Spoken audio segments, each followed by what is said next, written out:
She's going to focus on driving this knee out to the side. At some point, you will reach a bony block. Right there is Lily's. At this point, you will have to internally rotate your hip and to extend it farther back.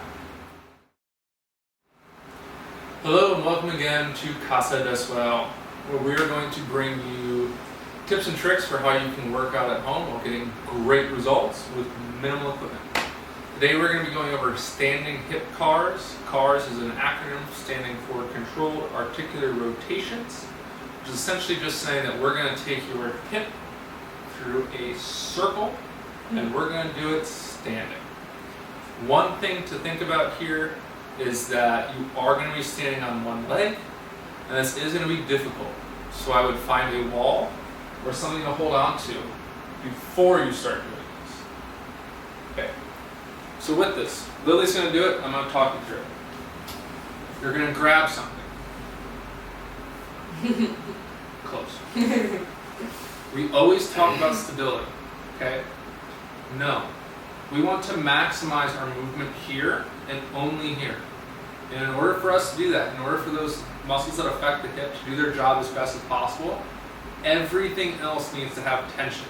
Okay, you don't need to be like squeezing and bearing and bracing like it's the end of days, but there does need to be tension.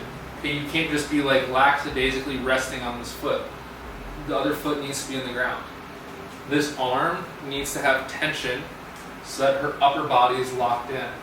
Her breathing and bracing needs to be good so her pelvis doesn't shift and her low back and belly don't flex and extend as she does it as well, okay? What we're really saying is only this leg is moving. Really, only this leg is moving, okay? So Lily's gonna start almost in like a, I don't know what the yoga term would be, but the knee is gonna be equal with the hip out in front. From here, she's going to breathe and brace. I don't know if you heard that, but it's happening well. She's going to focus on driving this knee out to the side. At some point, you will reach a bony block. Right there is Lily's. At this point, you will have to internally rotate your hip and to extend it farther back. Okay, she's going to keep extending back until she can't go any farther. Okay, and then bring her foot through, back to the start. I want you to move this arm. Okay, and do this again and watch. I'm going to put my hand at the top of Lily's pelvis and watch my hand as she goes through this rep. Are you watching? Are you seeing how much it's moving? It's not moving very much, and that's what I want you to focus on. Okay? Now, Lily may not be getting the quote-unquote full range of motion in her quote-unquote hip by doing it this way. Lily, do it where you're letting this move all over the place and just get a huge circle. Okay, not that much. Like, don't completely fuck it up. There you go. That probably looked a lot better if you were watching her leg. You'd probably be like, wow, that was great range of motion. Where was that? It was great range of motion of her lumbar spine being able to laterally flex. Okay, unless the exercise is to laterally flex this lumbar spine, it doesn't really matter how well it can do it, okay? Know that while there's not anything evil about it, if you're trying to spend time working on your hip, and the pelvis is going up and down, congrats, you spent some really good time getting some really high quality and really good work in for the lumbar spine, but you need to go back and completely restart the hip because you didn't do anything. And that's not the way we would suggest loading the lumbar spine anyways. Yeah, okay. We want to train your body that in a position where it doesn't really know what to do or may not think that it can accomplish the task at hand, to not rely on just throwing the lumbar and low back out of position. Force your brain that when it hits that tough spot right about here, double down, get tough, figure out how to do it, okay? Don't just take the easy way out and go like, well, I can just go around.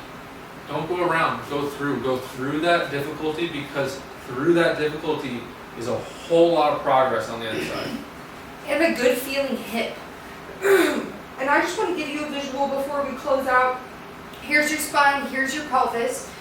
This notch here is called your acetabulum. This is where your thigh bone fits into your pelvis. So instead of letting any movement come from here, all of this is going to stay totally stable and the same, even the pelvis itself. And then you're just trying to rotate the hip bone around this socket on your pelvis without moving the pelvis the best you Yes, it can. is. Yeah. One great thing to think about is that this is a lot lower than my brain thinks. My brain thinks hip, and I'm thinking the top of my hip bone. This is near the bottom. Okay, so one great thing to do here is put your hand right where you kind of feel that bump right here, and know that this is where you're moving from. Put your hand there. Keep your hand there so your brain knows. Don't let your brain think that up here is where you're moving from. It's really easy and really common, but it's not true. You're moving from right here, and if you need to put your hand there, that's totally great. That's a tool that you have. Use it.